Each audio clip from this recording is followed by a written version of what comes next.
هاي، عاملين ايه؟ انا معاكم النهارده شيف دينا موسى على منصه فود توداي في برنامج ميت ذا شيف. ميت ذا شيف النهارده جاي لكم بوصفه سهله بسيطه سريعه، ما توقفكيش كتير في المطبخ، علشان انا عارفه الحر والزحمه بقى بتاعت ان احنا مستعجلين والنادي والحاجات دي كلها.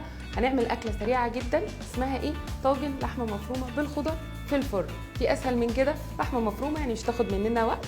معايا شويه خضار، والصيف مطلوب فيه الخضار والسلطات والحاجات دي. الاكله بتاعتي بتتكون من ايه؟ عندك لحمه مفرومه الكميه اللي انت عايزاها، انا مش هغصب عليكي باي كميه. معايا بطاطس، معايا كمان بصل متقطع كيوبس كده. كل الخضار بتاعي هيبقى متقطع تقطيعه واحده. معايا كمان طماطم، وبما ان الطماطم حمراء فانا اخترت معاها الفلفل الالوان يبقى لونه اصفر.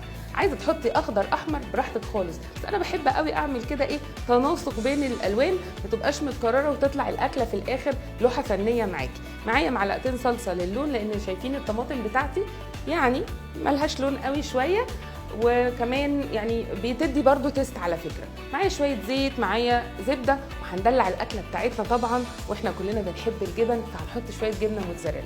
عايزين بقى تاكلوها مع عيش، مع رز، مع مكرونه، اللي انتوا عايزينه. انا عن نفسي هفضل اكلها بايه؟ هاكلها بعيش.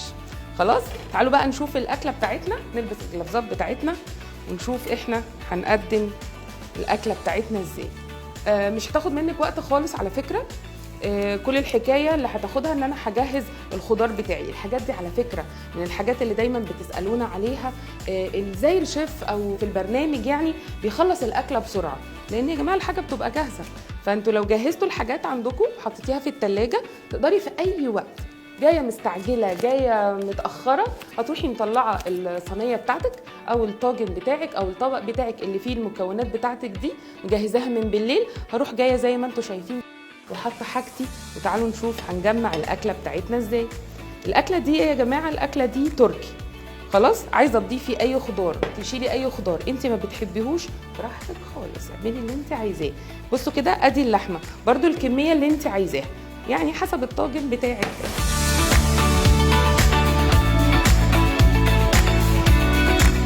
حكايتي ابتدت من امتى؟ حكايتي ابتدت من اول ما اتجوزت. من اول ما اتجوزت طبعا انا اجبرت ان انا ادخل المطبخ، مش مخيره طبعا. اي واحده ست هتسالوها هتقول لكم داخله مجبره، لكن انا حبيت المطبخ جدا، خصوصا ان انا ابتديت افهمه. فهمت المطبخ، فهمت اي حاجه هتبتدي، وكمان لما تبقى هوايه عندك هتبتدي ان انت تحبها وتبدع فيها. امتى بقى ابتديت؟ اول ما ابتديت اتعلم شويه حاجات، اتعلمت المخبوزات، ودي يعني اكتر حاجه انا بحبها جدا جدا.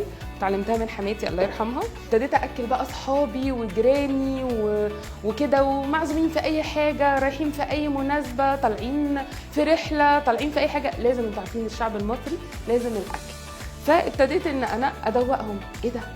ازاي؟ والطعم ده ايه؟ الموضوع ده ايه؟ قلت لهم يا جماعه والله ده العادي يعني، فافتكروا ان انا بهزر. ففعلا ده العادي بتاعنا. فلا ده جميل، طب احنا عايزين ندوق، طب احنا لازم تعملي لنا ايه ده، لا احنا هنبطل بقى نشتري حلويات ونشتري اكل من بره. فابتدت دينا بقى في اي عزومه في اي مناسبه، دينا هي اللي هتعمل الاكل.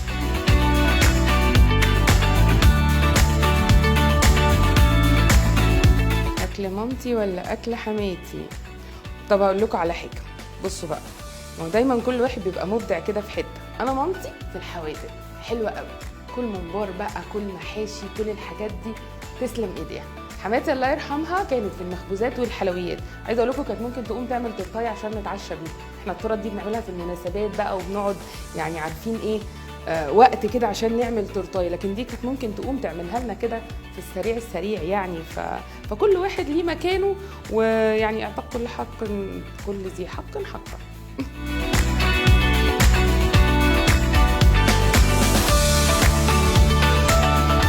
ده اكلي، هما يعني العيله وصحابي وجيراني برضو نفس الحكايه. بس انا هقول لكم قصه كده برضو ظريفه قوي. انا اتعودت ان انا لما اروح اي مكان لازم اعمل حاجه. فجيت في مره كانت صديقه لينا عزمانه ان احنا نتقابل يعني في لقاء، فعملت لهم حاجه حلوه واخدتها، انبهروا جدا بيها. ايه ده؟ ازاي؟ دي فظيعه، دي جميله، لا ايه ده ازاي؟ طب ايه؟ طب انتي يعني تعملي ايه؟ طب ممكن تعملي لنا؟ لا يا جماعه والله لحد كانت سبب كمان كنت عملت المونكي بريد، وده كان سبب ان انا اطلع في التلفزيون واعمل برنامج، فكان الموضوع شيق جدا يعني. من هنا بقى ابتدت. طبعا مش هكتفي بان انا بعرف اعمل الاكل وخلاص، لا، لان الاكل ده يا جماعه على فكره فن ودراسه وزي الموهبه، زي موهبه الرسم، زي اي موهبه، موهبه الغنى، موهبه التمثيل، برضو خدوه موهبه لما بتثقلها بالدراسه بتبقى حلوه جدا.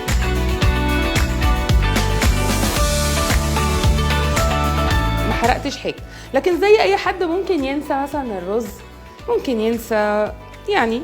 اقول لكم على حاجه ظريفه، مره نسيب براد الشاي اصلا على النار لحد ما ساح، كان بايركس والله، كان ساح، هو ده اللي انا بوظته.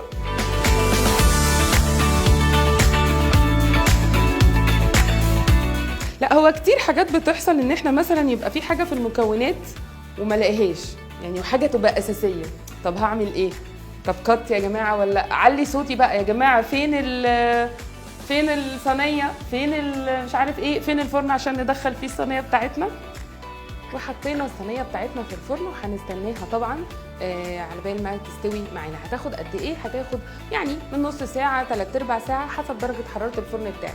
بس اوريدي هي بس تسويه اللحمه، الخضار ممكن يبقى نص سوا، ممكن يبقى 3/4 سوا، براحتك خالص. احنا معاها لحد ما تطلع. بجهز ايه هنا؟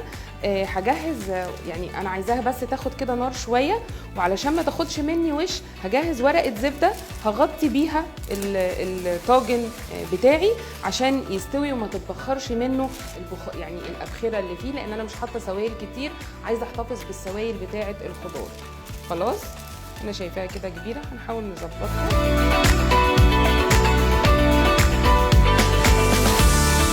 هي مش محدش يعرف سرها، لا يعني هي الفكره ان انا بحاول اوصل في الوصفات مثلا لحاجه، عارف مثلا لما تعمل حاجه علشان تسرع بيها الاكله بتاعتك، او علشان تخليها مثلا احلى، او التيست بتاعها، هي دي. انا مثلا بحب قوي او ابدعت قوي قوي قوي في حته ان انا اطلع مثلا الستريبس بتاع الفراخ ازاي يطلع مقرمش وافضل محافظه على دي. هقول لكم على السر، هما حاجتين صراحه. الخل لما بنحطه مع الميه او السائل اللي احنا هننزل فيه الفراخ بتاعتي، ده بيحافظ على القرمشه واللون بتاع الفراخ، مع ذره الكركم. كمان في القلي لما بنحط معلقه سمنه مع الزيت بتفضل محافظه، لان السمنه درجه الاحتراق بتاعتها اعلى شويه من الزيت، فما بتتحرقش بسرعه، فالحاجه بتاعتي ما بتلونش بسرعه. دي جبنه هنحطها على الوش مع الاكله بتاعتنا برضو لما تطلع شويه. هعمل ايه؟ هدهن بس ورقه الزبده برضو، هاخد كده زبده وهدهنها. ليه هدهن ورقه الزبده بتاعتي؟ ادهنها زيت او زبده علشان من الميه ما تتفاعلش مع الميه او تبوش، فالزبده هتمنع ان ورقه الزبده تبوش بقى معايا في الاكله بتاعتي.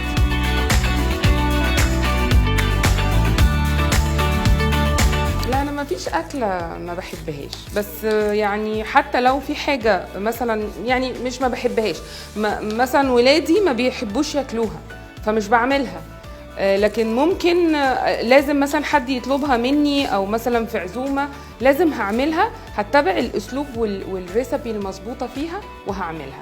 خلاص انا دخلت الصينيه بتاعتي، اخدت شويه كده في الفرن، هغطيها بورقه الزبده علشان احافظ على السوائل بتاعتها كده. بس بلاش فويل، مش محتاجه هي فويل يعني للدرجه دي، لا انا محتاجه بس ورقه الزبده هتفي بالغرض.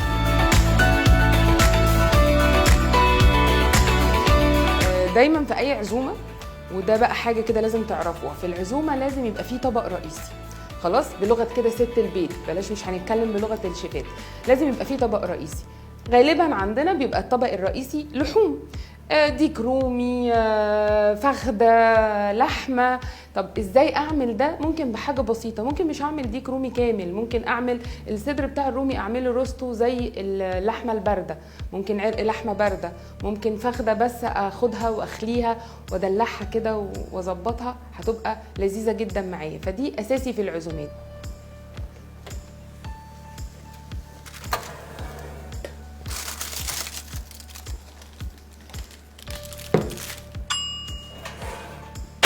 نقفل الفرن بتاعنا وطلعنا الصينيه بتاعتنا من الفرن. قعدت قد ايه؟ حوالي ساعه الا ربع. خلاص بس لسه خلصت؟ لا طبعا لسه ما خلصتش. شايفين الورقه بتاعتي خلاص انا مش عايزاها، ادت المهمه بتاعتها، خلاص ابتدت تستوي. في نص يعني في اخر بقى حاجه كده. طب الجزء اللي بيحب بالجبنه والجزء اللي ما بيحبش بالجبنه، تعالوا كده هنحط على جزء منها وجزء لا للي مش حابب. سكينه صغيره كده.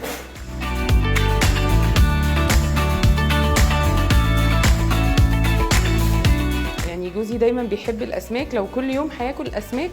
وبالمناسبه اقول لكم على حاجه، واحنا طبعا في يعني اي مصيف اي سفريه عايز تاكل ايه؟ عايز اكل سمك. في مره قعدنا ناكل بقى يومين 3 سمك جمبري، زهقت خلاص، زهقت بجد. يعني هاتولي فراخ، هاتولي اي حاجه، هاتولي جبنه، مش عايزه سمك خالص. بس هو دايما بيحب الاسماك اكتر حاجه يعني.